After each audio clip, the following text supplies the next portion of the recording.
Hai guys, finally akhirnya bisa bahas juga nih salah satu karakter paling ikonik dari movie Gundam Seed Freedom. Yes, ini HG Black Knight Squad Shiva, harganya 2.700 yen yang rilis di tahun 2024. Mungkin desain Shiva ini agak sulit dicerna buat beberapa orang, termasuk saya waktu pertama kali announcementnya. Tapi ada satu hal yang mengubah pandangan saya terhadap Shiva ini, sesimpel karena diceritain sama teman saya yang dulu nonton duluan Gundam Seed Freedom. Katanya ini tuh salah satu karakter paling nyusahin dan paling jago di movie-nya. Kayak, hah? Jago? Gimana? Soalnya, sebagai pegundam Seeders mania sejati, seinget saya ya, nggak ada karakter yang jago banget di seri Seed atau Seed Destiny sampai yang bikin tokoh utamanya tuh kewalahan. Teman saya sih nggak ngasih tahu ya kenapa dia jago dan nyusahin, tapi setelah nonton movie-nya kayak, walah iya bener anjir ini keren banget. Ini kalau ngomongin desainnya dulu ya, Black Knight Squad Shiva ini tuh kan agak sedikit off dari mood pergundam Seedan yang sudah kita tahu selama 20 tahun terakhir ini. Setuju nggak sih kalau ini tuh bentuknya kayak karakter-karakter RPG Jepang, mungkin paling gampang Final Fantasy kali ya? Kalau saya sih jujur agak sulit aja mencerna dan menerima kayak, lah kenapa bentukannya kayak gini ya? Kalau dipikir sekilas sebenarnya masuk-masuk aja sih kenapa dia desainnya beda sendiri. Beda fraksi, beda desain kan, kayak misalnya Omni atau Zaf. Kalau Orb kan itu turunannya dari Omni, jadi mungkin agak mirip-mirip gitu Astrike, gaya ke strike-strikean. Mulai dari sini spoiler Gundam Seed Freedom ya, buat yang belum nonton mending nonton dulu. Ceritanya, Black Knight Squad tuh pasukan paling kuat dan elit dari fraksi baru Gundam Seed Freedom, namanya Kingdom of Foundation, yang ternyata spek membernya tuh jauh lebih sakti daripada ras manusia biasa yang ada di Gundam Seed. Di Gundam Seed itu kan ada koordinator sama natural. Natural tuh ya manusia biasa, kalau koordinator kan manusia yang udah agak diubah genetikanya jadi lebih pinter gitulah. Leadernya Black Knight Squad ini adalah Shura Serpentine, sekaligus jadi pilotnya Shiva, sekaligus jadi menhannya Kingdom of Foundation. Menhan bro, Menteri Pertahanan. Kalau di kita dulu bentukan Menhan tuh kan kayak wow ya. Ini Menhannya bentukan mas-mas egoistik berkarisma lumayan ganteng gitu loh. Gojo Satoru. Shura ini menurut saya jago banget. Dia bisa berantem setara sama Kira Yamato dan Asuran Zara. Belum lagi dia bisa telepati sama member Black Knight Squad lainnya dan bisa baca pikiran. Gimana kurang jago sama kurang menyusahkannya coba. Nah, setelah saya nonton nih, bisa saya bilang juga kalau Black Knight Squad Shiva dan Shura ini adalah salah satu karakter paling ikonik se-Gundam Seed Raya. Bro, menang lawan Kira Yamato, itu kalau misalnya nggak dikasih plot armor, berapa puluh jarum yang kena Rising Freedom, nggak mungkin Kira Yamatonya cuma scratch doang, itu udah pasti tembus ke badan. Terus berantem sama Asuran Zara juga 3 kali bisa dibilang seimbang. Enggak sih, kalau kata saya lebih jago si Shura, cuma kan pinter-pinteran aja ya. Kalahnya juga gara-gara kena rage bait sama kegocek aja. Dari Shura Serpentine, sebenarnya kita bisa belajar guys, di kehidupan era modern ini, jangan gampang kemakan rage bait sama jangan gampang kegocek, jangan so iye. Maaf kalau saya ngomong kayak gini terus, sama lah kayak penghobi, egonya setinggi sama seringki Shura Serpentine. Dari segala aspek karakter pilot dan mobile suitnya, ini udah fix banget kalau Black Knight Squad Shiva tuh jadi yang paling ikonik lah. Coba kita mundur lagi ke belakang. Di Gundam Seed sama Seed Destiny itu ada geng-geng yang very iconic, tapi emang nggak sejago itu faktanya. Kayak misalnya geng maling G80 series kan biasa aja. Terus ada trio Orgil Forbidden Raider Calamity, itu juga ya biasa aja lah sampai akhir hayatnya. Di Seed Destiny ada Chaos Abyss Gaia, so-so lah skillnya. Sampai di kur akhir juga Destiny sama Legend ujung-ujungnya tetap kalah sama Justice dan Freedom. Kira sama Asuran kayaknya tidak meneteskan sedikit keringat buat ngalahin mereka. Nah, kalau Black Knight Squad ini real beneran yang jago dan nyusahin, bisa ngalahin squadnya Archangel lah di awal cerita. Selain karena rencana jebakan mereka yang culas, ya skill masing-masing membernya juga udah jago. Basic skillnya aja bisa telepati, terus ada yang bisa baca pikiran, ada yang bisa gendam. Kalahnya ya sekali lagi karena ego mereka sendiri, hehe. Meskipun di awal kurang sreg sama desainnya, tapi kalau udah nonton anime, lihat actionnya, terus tahu ceritanya, karakternya kayak gimana, kata gue juga dari dulu tuh pasti jadi suka sama mainannya. Nggak bohong, kenapa saya pengen banget HG Shiva tuh karena di animenya banyak adegan berantem dari awal film sampai tamat. Kayaknya ya tahun 2025 ini gunpla yang paling saya enjoy rakitnya si Black Knight Squad Shiva ini deh. Entah kenapa ya, kayak surprisingly aja, apalagi pas ngerakitnya tuh sambil rewatch Gundam Seed Freedom. Kayak mantep banget feelingnya, parah. Dari pertama megang boxnya aja yang tadinya udah diniatkan, nantilah rakitnya kalau udah punya Justice atau Zgok, kayaknya udah harus urgent banget buat dirakit di detik itu juga. Nggak bisa deh dijadiin backlog. Ada tinggal nyari Infinite Justice Nishiki-nya nggak sih? Enggak deh, masih ada PR 4 Black Knight Squad Rudora lagi. Sebenarnya kalau mau ngomongin kualitas, karena bahasanya repetitif, saya bakal bilang kalau HGCE Gundam Seed Freedom tuh bagus aja. Mulai dari struktur perakitan, detail, color separation, artikulasi yang udah pakai Seed Action System, dan overall bentukan gunpla-nya yang udah lebih anime akurat kalau dibanding sama HG Seed 20 tahun lalu ya. Black Knight Squad Shiva ini bisa saya bilang jadi salah satu koleksi yang kalian wajib banget punya dan nyobain. At least si Black Knight Squad Shiva-nya ini aja, teman-temannya kayak nggak usah juga, ya udah nggak apa-apa. Di price point 2.700 yen kalian bisa dapat gunpla modern yang ikonik, punya banyak aksesoris, terus ada sebuah kebaruan. Kalau ngomongin kualitas mah yang tadi saya bilang udah bagus banget. Jadi di sini saya bakal bahas sedikit detail dari Black Knight Squad Shiva. Yang saya sedikit amazed dari kualitas HGCE Gundam Seed Freedom itu adalah part dan color separation-nya. Contohnya kayak di bagian dada ini, terus di bagian Falcon atasnya warna abu di front skirt, terus warna putih di side skirt. Kalau mau ngepres harga, sebenarnya kan part-part yang kayak gini tinggal pakai stiker aja ya. Cuma kayaknya zaman sekarang udah nggak akan digituin lagi deh treatmentnya. Sampai ke bagian warna yang kecil-kecil tuh beneran pakai part sendiri. Ini yang menurut saya crazy good adalah part separation di bagian bahunya. Bentuknya tuh kan sirip-sirip kayak gini, sama ada bagian blok yang ngotak gitu kan. Sama part abu yang ada di bagian Falconnya. Itu tuh beneran part terpisah sendiri bro, dan kayak kepikiran aja gitu, terutama di bagian bahunya ya, buat si separasinya tuh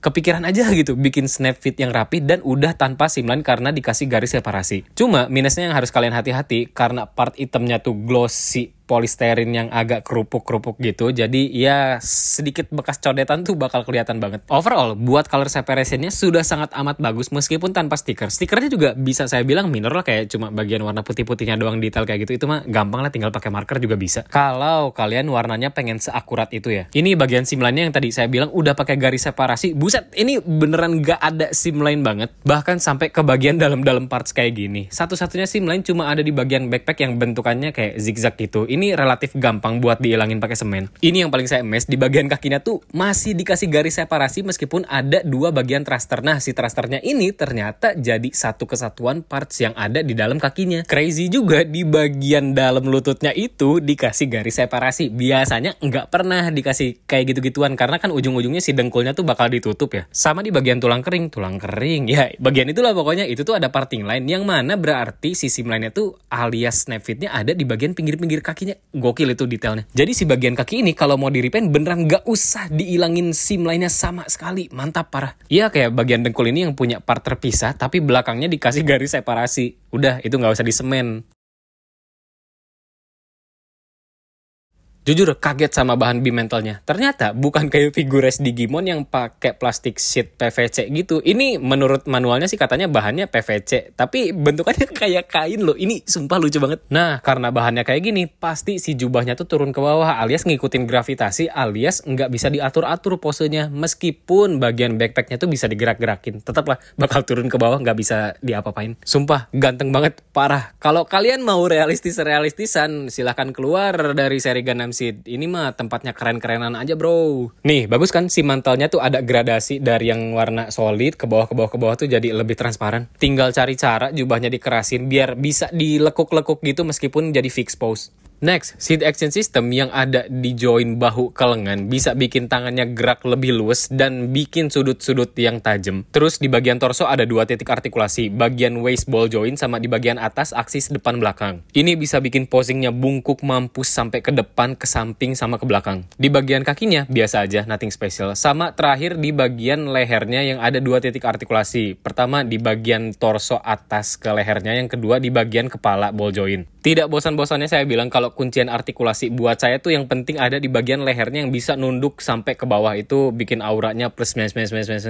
Sama ini kan bentuk kepalanya kecil, jadi lehernya bisa maju ke depan sama danga ke belakang banget. Backpacknya juga articulated tapi nggak luas. Yang pertama ada di bagian thruster belakang sama bagian colokan yang langsung ke jubahnya. Nah ini tuh karena bagian warna hitamnya yang tadi saya bilang PS agak kerupuk gitu kan, jadi relatif gampang longgar kalau misalnya digerak-gerakin, terutama di bagian colokan si backpacknya yang nggak ada kuncian. bagian. Kalau masalah letoy doang mah easy fix lah. Tapi buat saya yang malesin tuh karena nggak ada penguncian saklek aja yang bikin si backpacknya tuh bisa miring-miring. Buat weapon, punya pedang semacam hit saber gitu. Harusnya ya si part warna abu ini tuh bisa diganti sama warna oranye. Zegok aja dapat loh claw-nya yang warna oranye, kenapa ini enggak? Kepalanya sih yang lucu. Bagian mata kirinya tuh kayak cuma garis strip doang. Sedangkan mata kanannya bentuknya mono eye yang fungsinya buat ngelok musuh. Ini stikernya beda ya. Saya pakainya cuma mata strip doang. Kakinya bisa ngeluarin beam saber kayak Infinite Justice. Nah, ini kalau ngomongin desain ya, sok taunya saya, kayaknya si Black Knight Squad Shiva ini tuh desainnya mirroring langsung ke Infinite Justice. Dia banyak banget lah kemiripannya, mulai dari beam saber kaki, terus beam saber yang bisa digabung dua, itu fighting stylenya Infinite Justice banget. Terus si bagian shieldnya juga yang punya claw dan capit yang bisa terbang gitu.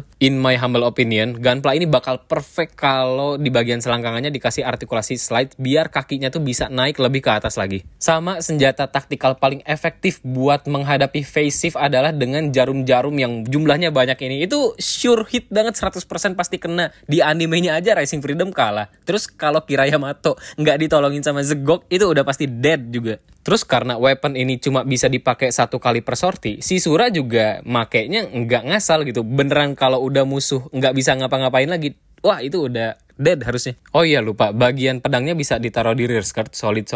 Nah, ini yang udah saya bahas sebelumnya, akan selalu menjadi problemnya Gunpla Gundam Seed adalah ketika dia lagi megang pedang yang lagi disatuin nih, terutama si tangannya tuh nggak bisa megang karena nggak ada sesuatu ganjelan gitu lah. Bagian shieldnya bisa digerakin semua. Ini claw depannya yang lebih kayak crush gear nggak sih, bentukannya kayak kuagata, kayak serangga. Terus capit belakangnya bisa dijadiin anchor juga, dikasih kabelnya kok. Dan ini gimmick yang paling saya suka since day one Gundam Seed, mulai dari Sword Strike, Blitz, terus ada Infinite Justice, sama sekarang Black Knight Squad Shiva. Sumpah, ini ganteng banget. Parah. Dan lucunya adalah buat nge-launch anchor claw ini sebenarnya si shieldnya tuh nggak perlu capek-capek diputer. Kalau di aslinya dia tuh beneran bisa cuing gitu langsung, nggak usah sok-sokan gaya-gaya diputer dulu. Lebih taktis lah. Bisa kaget itu musuh kalau tiba-tiba ada cuing gitu kan. Nah, ini pose gagang beam saber yang lagi disatuin tuh agak awkward kan. Gampang tinggal kasih sesuatu ganjelan di bagian penutup tangannya. Dan ini somehow bengkok gagangnya kalau lagi disatuin. Kalau pakai gagang yang satu lagi aman-aman aja sih. Awalnya yang paling saya nggak suka dari Black Knight Squad ini karena beam sabernya kan dikasih 3, kayak so-soan amat 3 emang bakal dipakai kalau lagi berantem.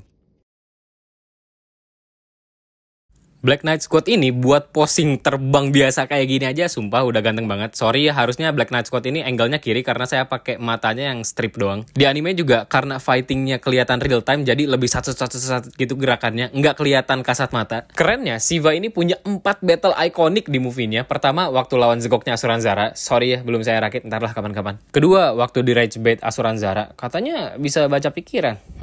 Nggak guna ternyata. Wah, langsung ngamuk. Untung Shuranya tidak mengeluarkan Muryokusho. Fun fact-nya, Nakamura Yuichi alias seiyunya Shura Serpentine itu tuh udah 3 kali jadi squad leader di seri Gundam. Yang pertama ada di Gundam Double O, dia jadi Graham Ecker. Terus yang kedua di Gundam Unicorn. Beliau jadi Nigel Garrett, leadernya TriStar, itu trionya Zesta. Sama ketiga sekarang jadi Shura Serpentine, leadernya Black Knight Squad. Honorable mention-nya Io Fleming Gundam Thunderbolt, tapi kan dia bukan leader. Next, berantem sama Strike Freedom Nishiki-nya Kiraya Mato. Keroyokan sama Black Knight Squad Carla. Ya, akan saya bragging terus karena ini sinetron ya. Jadi tokoh utamanya harus selamat, harusnya udah dead itu. Dan yang paling ikonik buat saya, battle antara Black Knight Squad Shiva sama Infinite Justice Nishiki itu yang paling keren seantero movie. Maaf ya, baru ada Infinite Justice biasa. Nah, ini nih yang awalnya saya nggak suka, dia bawa-bawa 3 beam saber. Ah, ini kayak bakal dipakai aja. Taunya beneran dipakai. 2 digabungin, dipegang di tangan kanan, 1 lagi dipegang tangan kiri. Saya nggak tahu ya kenapa si Shura ini pakai banyak banget beam saber dari kaki, terus beam saber biasa. Apa dia obses sama perpedangan ini atau emang udah menganalisa patternnya Asuran Zara? Tapi ternyata twistnya Justice punya 1 beam saber di pala, cerot, dah dead. Black Knight Squad Shiva ini jadi Gunpla Gundam Seed Freedom yang saya rekomendasikan buat kalian. Sesimpel karena karakternya super ikonik. Saya bisa bilang di seri Gundam Seed nggak ada yang on par sama Black Knight Squad Shiva dan Shura Serpentine. Cuma yang tadi saya bilang, mungkin karena desainnya tidak mudah dicerna oleh banyak orang, jadi Gunpla ini tidak terlalu mendapatkan hype yang harusnya didapatkan sebagaimana mestinya. Sudah menjadi passionnya Marapore Suzeroutsu dong buat nge-hype-hypein karakter yang emang keren kayak gini. Mumpung saya nemunya yang red kali 110 dan stoknya juga masih banyak, it is very worth for you and for me and the entire human race. Terima kasih banyak yang udah nonton video ini sampai akhir. Sampai jumpa di video berikutnya. Dadah.